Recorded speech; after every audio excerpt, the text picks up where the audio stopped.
pada minggu yang lalu saya sudah menyampaikan untuk sebagai bahan perkuliahan dari HPHAM ini, dan kemudian juga disampaikan pada saudara-saudara bahwa untuk HPHAM ini ada buku wajibnya ya. Dan ini yang sudah pasang DP ini ada UNC, ada nggak UNC orangnya? Ada, Pak. Oh gitu. Ya. UNC, Caca. Caca ini mana ini? UNC ada ya. Dona Eksanti ada. Penny mana? Penny Monika Utama.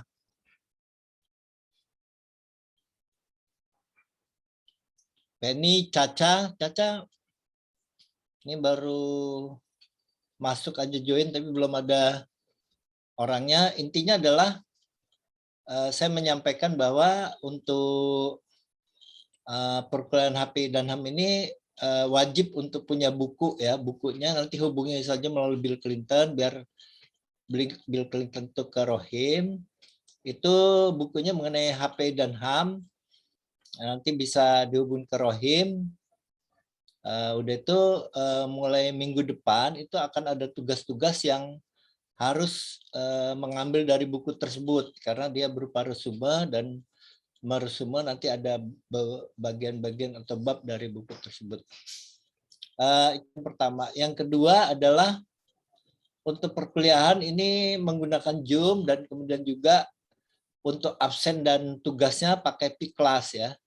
Jadi harap untuk absen di P-Class walaupun sebenarnya dalam absen ini saya beri waktu sampai dengan jam saya panjangin sampai jam 6 gitu absennya. Begitu juga tugasnya sampai jam 6 gitu. Jadi ada waktu nanti setelah perkuliahan untuk absen dan mengerjakan tugasnya. Kemudian yang penting lagi saya umumkan juga bahwa kita tanggal 11 dan 12 itu ada kuliah umum ya. Tanggal 11 itu ada kuliahnya dari Dr. Asri Agung Putra, itu adalah sekretaris Jampitsus ya, terkait mengenai hukum pidana. Kemudian juga pada hari Minggunya jam 10 juga, tanggal 12 ada kuliah dari Prof. Ari Kurniawan. Nah, Prof. Ari Kurniawan ini dari Hukum Perdata Universitas Gadjah Mada. Nah, dua kuliah umum, baik itu dari Dr. Asri maupun dari Prof. Ari, itu harus wajib diikuti oleh saudara-saudara, di mana saudara-saudara nanti wajib membuat resume. Jadi dari kuliah itu harus dibuat resumenya dan dikirim ke email saya. Ini email saya ketik ya di chat aja.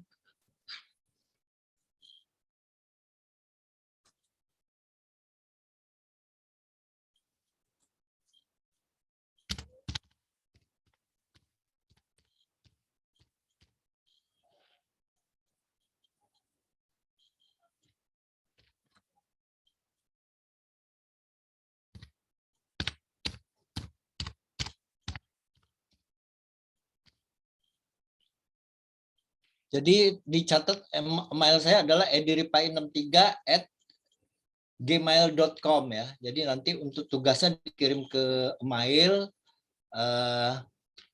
bukan ke P-Class. Tugas maksudnya resume dari kuliah umumnya Dr. Asri dan dari Prof. Ari Kurniawan. Kalau yang tugas hari ini dikumpulnya via P-Class gitu. Ya, saudara-saudara kalian, kita akan lanjutkan perkuliahan kita.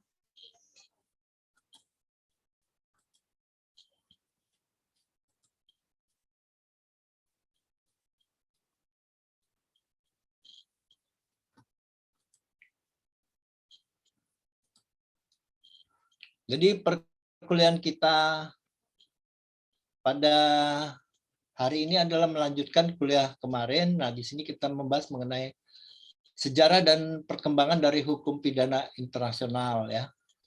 Jadi perkembangan dari international crime ini dimulai dari masyarakat atau tribes ya, di mana masyarakat ini dulu berupa kelompok-kelompok masyarakat yang belum mengenal adanya suatu negara atau kerajaan ya. Jadi kelompok-kelompok masyarakat, suku-suku tertentu yang sebagai bagian dari dalam hal ini mereka bermasyarakat, berkomunitas, tapi belum adanya suatu negara atau kerajaan. Nah, kemudian di dalam perkembangannya sebagaimana kita tahu bahwa sebelum dalam hal ini kita mengenal muncullah kerajaan-kerajaan itu seperti kaisar ya. Itu antara misalnya di Romawi ya, ada kekaisaran Romawi. Nah, kemudian pada abad 16 Masehi itu ada Kaisar Justinianus ya. Nah, Kaisar Justinianus inilah yang membuat suatu hukum pidana internasional. Pertama kali dia menyatakan adanya just cause ya. Just cause ini adalah apabila suatu negara atau kekaisaran itu akan berperang dengan negara lain, haruslah dengan alasan yang benar gitu. Jadi tidak boleh suatu negara menyerang negara lain tanpa alasan gitu. Jadi harus punya alasan sehingga dapat dilakukan penyerangan pada negara lain. Jadi kalau kita misalnya pernah nonton ada film ya, film tapi sebagai suatu legenda itu The Troy of Helen gitu. Jadi itu kisah antara Sparta dan Athena berperang, itu ada kuda Troya. Nah itu penyerangan yang dilakukan Sparta kepada Athena itu karena istri dari adik raja itu dibawa lari oleh pangeran dari Athena. Karena istrinya dibawa lari dan oleh rajanya sudah diperingatkan harap dikembalikan istrinya itu, tapi tidak dikembalikan dan akhirnya Sparta menyerang Athena. Maka suatu serangan yang demikian itu dibolehkan karena ada alasan dalam rangka untuk merebut istrinya yang dibawa pangeran dari Athena tersebut. Nah, jadi dalam hal ini bahwa suatu peperangan itu dibenarkan kalau ada just cause-nya, harus ada alasan yang benar ya. Nah, selanjutnya di dalam perkembangannya kita mengenal ada piresi. Piresi ini adalah bajak laut ya. Jadi bajak laut itu juga banyak difilm-filmkan seperti ada Jack Sparrow dan sebagainya, itu kan menampilkan bajak lautnya adalah sebagai suatu masalah hukum internasional. Kalau di dalam Pirates of Caribbean itu kan bajak lautnya itu bisa dari Karibia atau dari negara-negara lain, ada bahkan dari Cina ada bajak laut. Nah, kemudian negara tempat bajak itu Karibia misalnya. Nah, penegak hukumnya pada waktu itu adalah dari Inggris. Kita mengenal misalnya kapten Inggris itulah yang melakukan suatu penegakan hukum terhadap bajak laut. Nah, jadi kalau kita lihat di sini bahwa bajak laut ini adalah merupakan suatu hal yang menarik karena disitulah munculnya hukum pidana internasional. Karena kalau dia berupa hukum pidana nasional, persoalan itu kan hanya menyangkut pada suatu negara, misalnya ada pencurian, ada perampokan gitu, ada korupsi dan sebagainya, itu pada suatu negara dan kemudian ditegakkan hukum oleh penegak hukumnya, bisa oleh polisi, jaksa, hakim gitu. Nah, kalau di dalam bajak laut ini bajak lautnya itu bisa dari negara seperti di Somalia ya, di Somalia yang terjadi sekarang ini adalah tempatnya di Somalia. Bajak lautnya itu dari orang Somalia.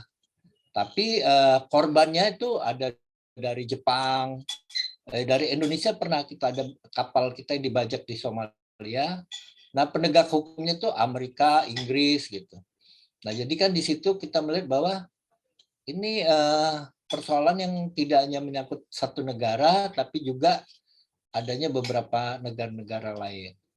Kemudian juga muncul dalam kaitannya adanya international customary law ya. Jadi hukum kebiasaan internasional yang berlaku juga di dalam kaitan dengan masalah-masalah hukum internasional dan hukum pidana internasional.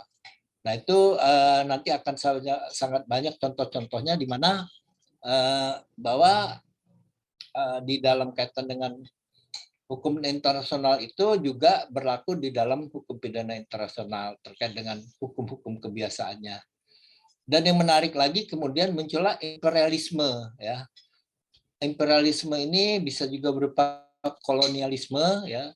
Kalau kita sendiri Indonesia ini kan dijajah Belanda. Jadi ada kolonialisme dari Belanda di mana pada abad 16 dulu kita pertama kali yang masuk ke Indonesia itu ada POC ya. Ada POC itu Serikat Dagang Belanda yang kemudian POC ini pada awal mulanya dia berdagang tapi dia melakukan suatu monopoli untuk perdagangan rempah-rempah dan sebagainya dan pada akhirnya mereka negara Belanda datang ke Indonesia dan kemudian dia menjajah Belanda di mana menjajah Indonesia membuat nama Indonesia sebagai Hindia Belanda. Jadi pada waktu Indonesia dijajah Belanda itu adalah Hindia Belanda ini adalah masuk di dalam provinsinya Belanda. Jadi kita merupakan bagian dari penjajahan Belanda. Nah, di dalam kaitan dengan kolonialisme ini akan banyak sekali pelanggaran hukum pidana internasional yang paling terkenal ya terutama perbudakan ya. Jadi kalau kita mengenal dalam kaitan perbudakan kerja paksa ini dulu misalnya di dalam pembangunan jalan dari pembangunan jalan pos Jawa itu kan dibangun oleh Daendels ya. Dari Daendels itu dalam ini ada perbudakannya dan ada kerja paksa sehingga jalan itu bisa dibangun. Nah itu dari Anyer sampai Panarukan ya. Dari Anyer itu berada di daerah Merak sampai Panarukan yang ada di Banyuwangi sana. Nah itu pembangunannya itu memakan korban ribuan jiwa ya. Jadi banyak rakyat miskin rakyat pribumi yang menjadi korban di dalam pembangunan jalan itu. Juga kalau kita baca bukunya Multatuli ya, di sana juga terjadi adanya suatu perbudakan, suatu pemerasan ya, pokoknya dalam hal ini bagaimana penduduk Bumi Putra itu ya dijadikan budak, dibuat sengsara sedemikian rupa sehingga ya pokoknya sebagai masyarakat terjajah itu kita mengalami kejahatan-kejahatan internasional.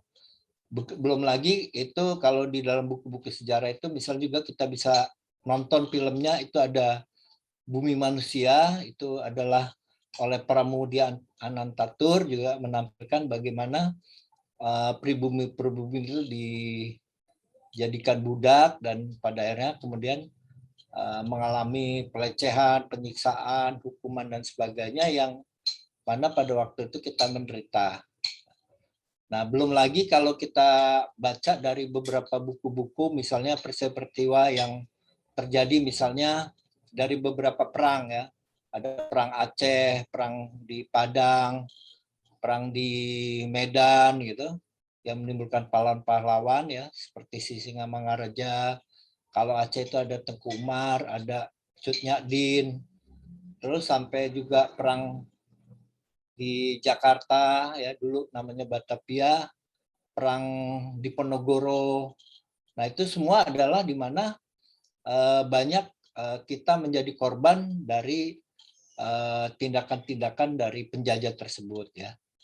Nah di dalam kaitan dengan kolonialisme inilah maka muncul suatu filsuf ya, yaitu Francisco de Vitoria. Nah dia menampilkan suatu teori yang disebut dengan self-defense ya. Self-defense ini menyatakan bahwa perang tidak boleh karena perbedaan agama, karena perluasan wilayah, kemenangan pribadi. Self-defense kerusakan harus diminimalisir, definisi agresi dan kemudian batas dari self defense dan batas penggunaan kekuatan. Nah, Francisco de Vitoria ini melahirkan suatu teori disebut dengan self defense ini, di mana dikatakan oleh Francisco bahwa perang itu nggak boleh karena perbedaan agama. Jadi misalnya di dalam kaitan dengan ini kita mengenal ya, dulu kan ada perang salib ya. Perang salib itu perang antara agama Kristen dan agama Islam gitu. Nah itu kalaupun nanti akan terjadi perang lagi, itu tidak boleh karena perbedaan agama.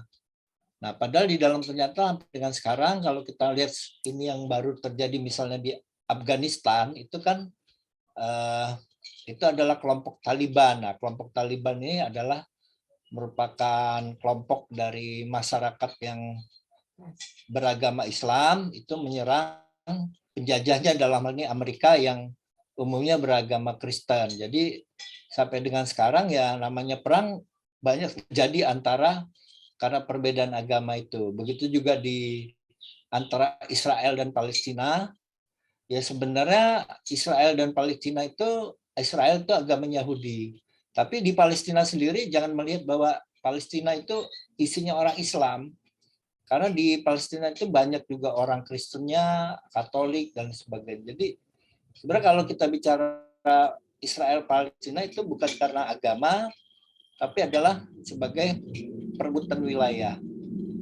Nah, menurut Vittorio juga bahwa perang itu nggak boleh karena perluasan wilayah dan juga karena kemenangan pribadi. Jadi misalnya seperti kayak Hitler ya, Hitler dia di dalam rangka untuk ambisi pribadinya dia bagaimana mewujudkan Jerman Raya, dia dalam hal ini berperang dengan negara-negara lain. Itu menurut Vittorio di dalam self defense itu nggak boleh.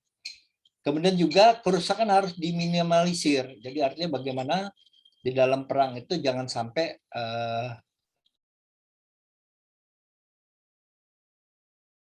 pada waktu Amerika membom atom Nagasaki dan Hiroshima itu begitu bom dijatuhkan itu ternyata kerusakannya sangat luar biasa.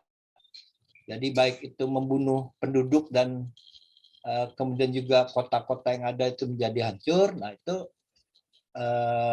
kerusakan itu nggak bisa diminimalisir, tapi dalam kenyataan kerusakan itu sangat besar ya. Kalau sudah namanya perang ya begitulah keadaannya. Kemudian juga dibuat definisi agresi. Jadi agresi itu dibuat definisinya artinya bagaimana suatu agresi itu dalam hal ini suatu tindakan dari suatu negara sehingga dia dapat dikatakan agresi atau tidak. Nah, nantinya kemudian bahwa agresi ini juga akan masuk sebagai suatu kejahatan internasional. Juga batas-batas dari self defense itu, kemudian juga batas-batas penggunaan kekuatan. Nah, ini semua adalah teori dari Francisco de Vitorio yang terkait dengan self defense yang belakangan ini nanti banyak dipakai di dalam rangka untuk kajian-kajian hukum pidana internasional. Walaupun apa yang disampaikan oleh Vittorio ini juga di dalam praktek tidak berjalan sebagaimana mestinya, karena ternyata bahwa kalau sudah di dalam peperangan itu ya segala hal bisa terjadi. Jadi kalau misalnya dikatakan jangan sampai merusak gitu. Tapi ya kalau sudah kayak bom atom, bom nuklir itu kekuatannya ribuan kali dari bom atom. Nah, bayangkan saja waktu bom atom di Nagasaki dan Hiroshima, kalau itu terjadi dengan bom nuklir sekarang, maka kerusakan akan lebih besar lagi. Tapi itulah yang terjadi dengan adanya itu. Nah, jadi dalam hal ini bahwa kolonialisme ini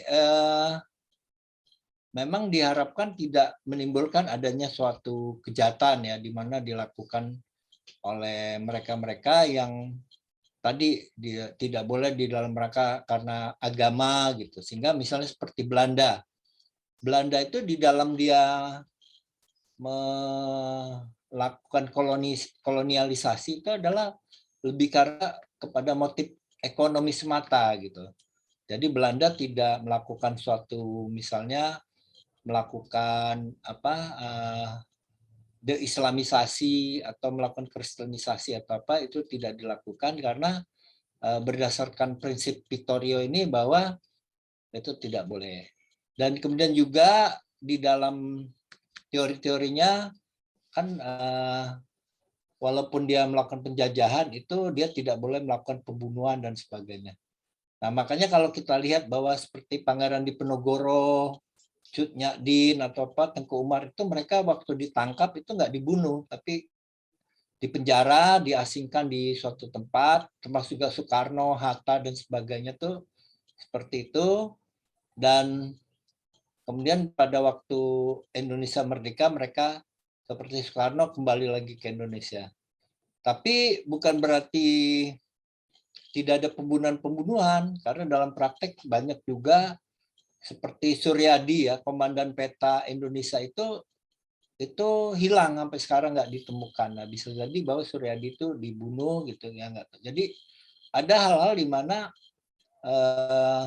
di dalam kolonialisasi ini juga ada pembunuhan-pembunuhan, bahkan ada perkosaan. Ada perkosaan. Jadi kalau dikenal kalau di Korea, di Cina itu ada Jugun Yanpu. Jugun Yanpu itu adalah korban-korban perkosaan dari tentara Jepang ya. Korban-korban karena Jepang pun pada waktu dia menjajah walaupun hanya 3,5 bulan itu juga dianggap sudah dari segi penderitaannya juga sangat besar karena ada perbudakan, ada kemudian juga perkosaan dan pembunuhan-pembunuhan yang dilakukan oleh Jepang. Jadi intinya adalah bahwa kolonialisasi itu merupakan suatu hal yang bertentangan dengan hukum pidana internasional, maka Indonesia pada 17.845 itu menyatakan kemerdekaan karena penjajahan itu tidak sesuai dengan hak asasi manusia. Jadi dalam hal ini penjajahan itu adalah suatu hal yang sebenarnya melakukan suatu pelanggaran hukum yang dalam hal ini tidak diperkenankan gitu. Cuman pada waktu yang lalu hukum pidana internasional tidak mengatur sedemikian rupa sehingga dalam hal ini bahwa penjajahan itu tetap terjadi. Nah, kemudian di dalam sejarahnya pada permulaan tahun 1900-an itu kita mengenal adanya Perang Dunia I ya. Perang Dunia I ini sebenarnya yang berperang itu antara beberapa negara saja, tapi dia sudah meliputi misalnya ada Inggris bergabung dengan Perancis ya. Inggris, Perancis dan beberapa negara sekutu ya termasuk Amerika Serikat, dan kemudian juga pada waktu ini sudah berperang dengan Jerman. Nah, Jerman itu grupnya adalah Italia gitu. Kemudian juga, nah ini Perang Dunia I sebenarnya lebih kepada perang yang perebutan kekuasaan. Jadi perebutan negara-negara jajahan. Pada waktu itu kita tahu bahwa Inggris ini kan hampir menguasai seluruh jajan-jajan di dunia, itu banyak yang dijajah Inggris gitu. Nah, kemudian mereka berperang dengan Prancis, itu perangnya adalah perang beberapa negara saja yang berbeda dengan Perang Dunia II yang sudah meliputi banyak negara. Nah, Perang Dunia I ini itu dari data yang ada itu saja itu sudah membunuh ya, itu hampir sekitar kalau nggak salah di dalam datanya itu mencapai 30 jutaan jiwa itu kalau Perang Dunia I. Kalau yang lebih banyak lagi Perang Dunia II itu hampir mencapai 100 juta jiwa ya di tempat-tempat mereka berperang. Nah, di dalam perang-perang ini juga sebenarnya kalau di dalam Perang Dunia II itu Indonesia juga terkena karena daerah perangnya itu ada di Kalimantan itu, karena waktu itu di Perang Dunia II itu Jepang ikut-ikutan perang, dia ikut bergabung dengan Jerman sehingga berperanglah dengan Amerika Serikat. Nah, Perang Dunia I itu diakhiri dengan Versailles Agreement ya. Versailles Agreement inilah yang menjadi suatu perjanjian antara Jerman dengan Perancis dan diikuti juga negara-negara sekutu untuk membuat perjanjian menghentikan peperangan ya. Nah, kemudian juga di sini di dalam Versailles Agreement itu ada pasal 227 tentang penuntutan pidana dan pemidanaan terhadap pelaku kejahatan perang ya. Jadi dalam hal ini bahwa terhadap penjahat perang, jadi penjahat perang ini adalah orang yang di dalam perang dia melakukan kejahatan, itu dia dilarang untuk melakukan suatu kejahatan. Nah, tapi penuntutan dan pemidananya ini tidak berjalan pada waktu Perang Dunia I. Nah, kemudian juga pada tahun 1927 dibentuk Liga Bangsa-Bangsa. Nah, Liga Bangsa-Bangsa ini melahirkanlah suatu yang disebut dengan War of Aggression ya. Jadi suatu aturan, jadi aturan mengenai perang dan agresi ya. Kemudian juga melakukan penyusunan kodifikasi hukum pidana internasional, di mana hasil kerja ILC ini diterima oleh Majelis Umum PBB pada tahun 53. Jadi kalau kita lihat bahwa sebenarnya upaya untuk mengkodifikasi dari hukum pidana internasional sudah sejak lama, sudah dilakukan pada tahun 1927 oleh LBB. Tapi kita tahu sendiri bahwa LBB ini kemudian dibubarkan karena dia tidak efektif. Tapi beberapa hasil dari LBB ini kemudian diterima oleh Majelis Umum PBB, yaitu dalam bentuk kodifikasi hukum pidana internasional ya. Kemudian kita tahu juga setelah itu tahun 1930-an setelah Perang Dunia I berakhir, kita masuk ke Perang Dunia II. Nah, Perang Dunia II ini di mana Jerman yang pada waktu itu merasa dirugikan karena ada Versailles Agreement ini, kemudian oleh Hitler yang waktu itu menjadi penguasa Jerman, mengumpulkan kekuatan dan kemudian dia melakukan agresi. Dia agresi Polandia, pertama Austria dulu, Austria, kemudian Polandia dan sebagainya. Dia menyerang terus sampai kemudian dia menguasai juga Perancis ya. Jadi Perancis itu dulu pernah dikuasai oleh Jerman ya. Itu Belanda, Belgia dan sebagainya itu juga sempat dikalahkan oleh Jerman hanya dalam waktu yang singkat ya. Nah, kemudian Jerman juga berupaya menyerang Rusia tapi dikalahkan oleh di Stalingrad, kita mengenal di mana Jerman dipukul mundur dan akhirnya mundur. Nah, pada waktu Jerman juga mau menyerang Inggris, nah itu tidak berhasil juga dan bahkan pasukan sekutu mendarat di Normandia dan kemudian mereka balik menyerang Jerman dan pada akhirnya Jerman dapat dikalahkan dan kemudian setelah Jerman kalah dan Hitler itu bunuh diri, maka kemudianlah disusun pengadilan pidana internasional ya dalam kaitan dengan Perang Dunia II, yaitu terkait dengan genosida, crime against humanity ya, di mana ini ada suatu kejahatan genosida dan kejahatan kemanusiaan. Kenapa di dalam Perang Dunia II ini muncul genosida dan kejahatan kemanusiaan? Karena ternyata bahwa pada waktu Hitler itu menguasai negara-negara jajahannya itu Hitler melakukan genosida dan melakukan kejahatan kemanusiaan. Jadi genosida adalah di mana setiap orang-orang Yahudi oleh Hitler itu ditangkap, dimasukin penjara, disuruh kerja paksa dan sebagainya, dan bahkan banyak yang dihukum mati di kamar gas gitu.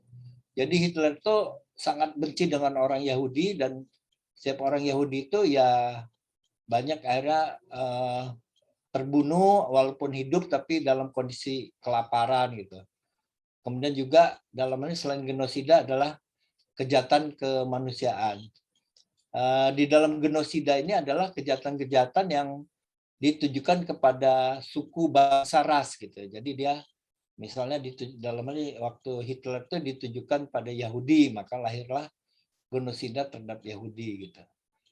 Nah, sedangkan kalau kejahatan kemanusiaan itu nanti ada definisinya, karena baik genosida maupun kejahatan kemanusiaan ini sudah dimasukkan di dalam Undang-Undang Pengadilan HAM Indonesia. Jadi Pengadilan HAM Indonesia juga menggunakan dua kejahatan ini. Nah, di samping itu juga ada beberapa pengaturan lain ada di dalam London Agreement dan ada Nuremberg Tribunal dan Tokyo Tribunal.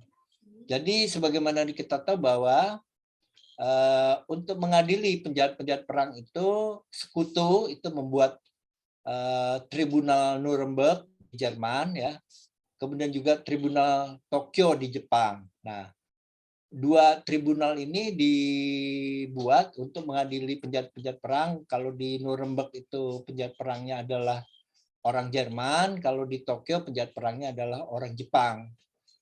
Nah, mereka di dalam mengadili mereka antara menggunakan London Agreement ini. Jadi London Agreement ini sebagai aturan hukum pidananya yang dapat diterapkan kepada para penjahat-penjahat perang tersebut. Tapi baik Nuremberg Tribunal maupun Tokyo Tribunal ini juga mendapat suatu protes karena ini kan adalah peradilan-peradilan yang dibuat oleh pemenang perang, yaitu sekutu dan dalam hal ini mereka baik di Jerman maupun di Jepang menggunakan ini untuk mengadili penjahat-penjahat perang terutama dari Jerman dan dari Jepang ya. Sehingga ini masih sifatnya sebagai suatu yang ad hoc ya. Tapi Nuremberg Principle ini kemudian dipakai juga sebagai prinsip-prinsip dalam hukum pidana internasional ya. Antara misalnya mengenai di dalam PBB itu melahirkan ada konvensi ya. Konvensi tentang genosida pada tahun 1948 itu sudah dibuat. Jadi genosida merupakan suatu aturan yang dibuat oleh PBB dan diberlakukanlah pada negara-negara di seluruh dunia. Nah, di samping itu PBB juga membuat suatu international criminal. Ini untuk di Yugoslavia tahun 1992. Kemudian ada internal kriminal untuk di Rwanda. Di Rwanda ini di Afrika. Kalau di Yugoslavia ini yang tahun 92 itu adalah untuk mengadili penjahat-penjahat perang. Kalau kita tahu kan ada di mana Yugoslavia itu pecah belah. Ada Serbia, ada Bosnia, ada Kroasia, dan sebagainya. Itu kalau yang hobi bola kayak Bill ini pasti tahu. Dulu Yugoslavia, kalau sekarang ada Serbia, ada Bosnia, ada Kroasia. Nah, Kroasia itu kemarin pas Piala Dunia lalu itu sempat mengejutkan jadi juara 2. Itu asalnya dari Yugoslavia.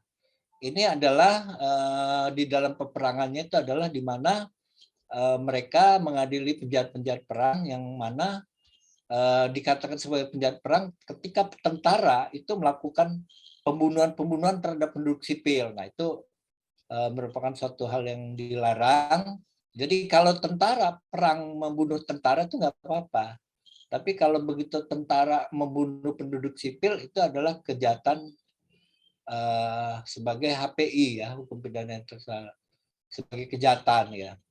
Begitu juga di Rwanda. Rwanda ini adalah konflik antar etnis ya, antar etnis yang berkuasa dengan yang oposisinya. Tapi kemudian tentara-tentara melakukan pembunuhan-pembunuhan terhadap penduduk. Akhirnya dibuatlah internal kriminal di Rwanda. Tapi baik yang di Yugoslavia maupun di Rwanda ini adalah sifatnya sementara karena dia merupakan suatu pengadilan ad hoc ya. Jadi karena sifatnya sementara, kemudian juga kesulitan di dalam hal penegakan hukum pidananya karena penegakan hukumnya itu kan harus memerlukan suatu institusi yang tetap gitu. Tapi dalam kenyataan bahwa penegak hukum yang sifatnya sementara ini menimbulkan suatu persoalan di dalam pelaksananya. Dan akhirnya pada tahun 98 itu kita PBB melahirkan Statuta Roma. Nah, Statuta Roma ini tahun 98 yang di dalam Statuta Roma itu membentuk adanya ICC atau International Criminal Court yang akhirnya terbentuk pada tahun 2002 dan sekarang ada di Belanda. Inilah sebagai suatu mahkamah pidana internasional untuk mengadili kejahatan-kejahatan yang ada di internasional. Nah, di dalam ICC ini sekarang itu ada 4 kejahatan yang utama dapat diadili. Yang pertama itu adalah kejahatan kemanusiaan, ya. Yang kedua adalah genosida. Yang ketiga adalah kejahatan perang. Yang keempat adalah kejahatan agresi. Nah, 4 kejahatan ini apabila dilakukan oleh negara-negara yang melakukan pelanggaran kejahatan itu, maka dapat diadili melalui ICC ini. Sampai di sini ada pertanyaan?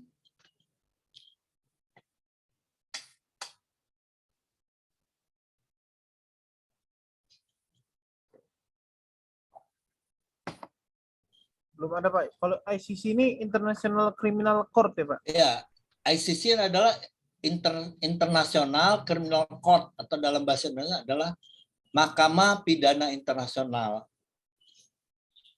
Ya, nanti ada di bukunya yang itu ada bagian mengenai ICC, bisa dibaca lebih detail ya, terkait dengan mulai sejarah, pembentukan dan sebagainya. Tapi perlu diketahui bahwa Indonesia sendiri belum menandatangani Statuta Roma, sehingga ya dalam hal ini karena ada di dalam Statuta PBB itu, kalau suatu konvensi sudah dibuat hampir dari separuh negara, maka bisa diberlakukan pada seluruh negara yang bersangkutan. Nanti mengenai itu ya ada kajiannya terkait dengan ICC ini. Ada pertanyaan? Belum ada ya? Ya kalau belum ada, saya kira untuk perkuliahan ini karena bahannya ini sudah selesai, saya cukupkan sekian, dan sebenarnya tetap masih saudara-saudara itu ada absen ya, ingat ya, ada absen dan kemudian ada tugas. Dan untuk absen dan tugas itu masih ditunggu sampai jam 6. Tapi begitu lewat jam 6 itu udah close ya. Ya saya kira demikian, kalau tidak ada pertanyaan saya tutup. Wabillahi taufiq wal hidayah. Wassalamualaikum warahmatullahi wabarakatuh. Waalaikumsalam warahmatullahi wabarakatuh. Terima kasih Pak. Terima kasih Pak